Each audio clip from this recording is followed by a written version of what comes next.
থেকে চলে না, ও এখান থেকে যাবে না, ও এ বাড়িতেই আজ থেকে থাকবে। কোনো কিন্তু নয়, ওর খাওয়া পড়ার জন্য কোনো পয়সা তোদেরকে দিতে হবে না, আর কোনো বেতন থেকেও কাটা যাবে না। আমি দেখবো ওর উদ্দেশ্য মহৎ কি অসৎ, আমি বিচার করবো। এবার দয়া করে আপনাদের বিচার সভাটা ভঙ্গ করবেন কি? বাবা তুমি? হ্যাঁ আমি। একটা গাইয়া চাকরানকে নিয়ে তখন থেকে আপনারা সবাই নিয়ে যেভাবে বাড়াবাড়ি করে চলেছেন, তাতে তো মনে হচ্ছে আপনাদের ছেলে দিয়েছে এই চাকরানকে পাওয়ার আনন্দটা এবার বড় হয়ে গেছে।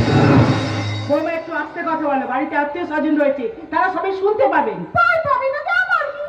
বিউটি, তুমি কি ভুলে গেছো যে আজকে ফুলসজ্জা, আর তোমার জন্য কি ওই সারা রাত ফুলসজ্জার ঘরে আমাকে অপেক্ষা করে থাকতে হবে? বিউটি, তুমি তোমার ঘরে যাও, ধ্রুব একটু পরেই যাচ্ছে। না, তুমি এখনই আমার সঙ্গে যাবে। তুমি স্বামীর নাম মুখে আনলে কেন? স্বামীর নাম মুখে আনলে কি মুখে ফোসকা পড়ে যায় নাকি? না, ফোসকা হয়তো পড়ে না, কিন্তু স্বামীর নাম ধরে রাখলে যে তাকে অসম্মান করা হয়। আশা করি জানো তো তুমি বৌমা, যে মেয়েদের কাছে স্বামী হলো দেবতা। দেবতা? দেবতা স্বামীকে দেবতা বলে ভাবে, এসব মূর্খ গাইয়া মেয়ের তো। আমার মতো শহরে উচ্চশিক্ষিত মেয়েদের কাছে স্বামী হলো বন্ধু। বাহ বাহ, চমৎকার চমৎকার বাবা, চমৎকার। তোমার মতো উচ্চ শিক্ষার সিলেবাসের সঙ্গে সঙ্গে তোমার রুচি ও চরিত্রের সিলেবাসটা বোধহয় পাল্টে ফেলেছ। তাই তো তোমার মতো অসংখ্য উচ্চ শিক্ষিতা শিক্ষার বিচারে স্বামী হয় বন্ধু, আর মৃত্যু শ্বশুর শাশুড়ি হয় চাকর আর চাকরানি। জানিস বাবা, জানিস যুবক, মৃত্যু শয্যায় শুয়ে আমি অনেক স্বপ্ন দেখতাম আমার ধ্রুবর বিয়ে হবে, মনের মতো বৌমা আনবো, আমার কথা রাখবে। ধ্রুব বিয়ে করলো ঠিকই, কিন্তু যাকে আনলো সে বৌমা নয়, সে একটা বৌমা।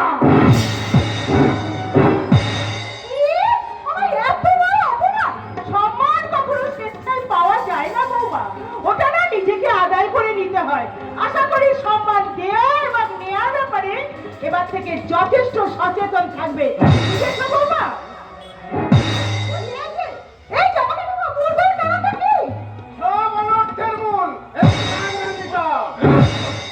আমি তোমায় এখনো বলছি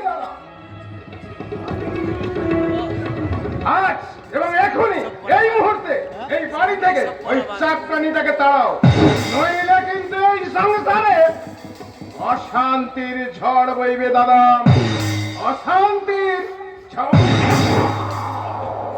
শোনো ধ্রুব, তোমাকে আমি 10 মিনিট টাইম দিয়ে যাচ্ছি,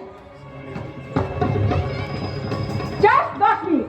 এর মধ্যে তুমি যদি আমার রুমে না আসো, তাহলে তোমার বাবা যা বলে গেলেন তার এই সাধের বৌমা একদিন সত্যিকারে বোমা হয়ে ফেটে পড়বে। বোমা। দাদা, তুমি কি শুধু চুপ